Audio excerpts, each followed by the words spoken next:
বর্ষা মৌসুমে শিমুলিয়া কাঁঠালবাড়ি নৌপথ সচল রাখতে পদ্মা নদী খনন শুরু করেছে বিআইডব্লিউটি এর কর্তৃপক্ষ। তারা বলছেন, খনন শেষ হলে এই পথ ব্যবহারকারীরা ভোগান্তির হাত থেকে রেহাই পাবে। এদিকে নদী ড্রেজিং করায় সন্তোষ জানিয়েছে যাত্রীরা। দাবি করেছেন, খনন কাজে যেন কোনো গাফিলতি না হয়।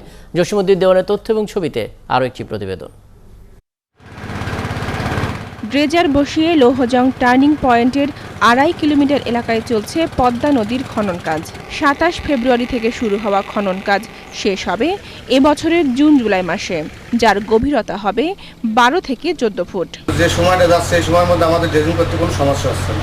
সমস্যা শুধু হয় ফুল বর্ষার সময়। কর্তৃপক্ষ মনে করেন, খনন শেষ হলে প্রতি বছরের মতো বর্ষা মৌসুমে ডুবোচরে আটকে থাকবে না ফেরি, কমবে যাত্রী ভোগান্তি, সময় মতো যাওয়া যাবে গন্তব্যে। আগাম হিসাবে লৌহজং টার্নিং পয়েন্ট থেকে 3 কিলোমিটার ডাউনে একটা বিকল্প চ্যানেলের কাজ তৈরি করতেছি, যাতে বর্ষার সময় লৌহজং টার্নিং পয়েন্টে কোনো সমস্যা হইলে আমরা দ্রুত প্রয়োজনীয় ব্যবস্থা গ্রহণ করতে পারি। অবশ্যই বিকল্প রুটটা বিধ্বস্ত হয়ে গেছিল। এই বছর ড্রেজিংয়ের মাধ্যমে বিকল্প রুটের কাজটা করতেছে, যেটা আমরা সুবিধা ভোগ করব। নৌপথ ড্রেজিং করায় সন্তোষ জানিয়েছেন যাত্রী ও চালকেরা। তবে তাদের দাবি, খনন কাজে যেন কোনো গাফিলতি না হয়। এই বছর নাকি শুনতেছি নতুন একটা চ্যানেল হতে যাচ্ছে। চ্যানেল হলে তো আমাদের জন্য অনেক উপকার হচ্ছে। এখানে চরপুরে গেলে ফেরি জাম হয়ে যায়, জাম হয়ে গেলে আমরা বসে থাকা লাগে।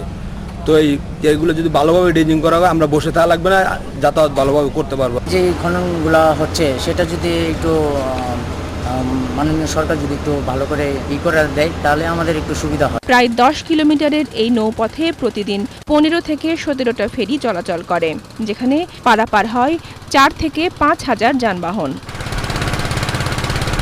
বনশ্রী হালদার, 71।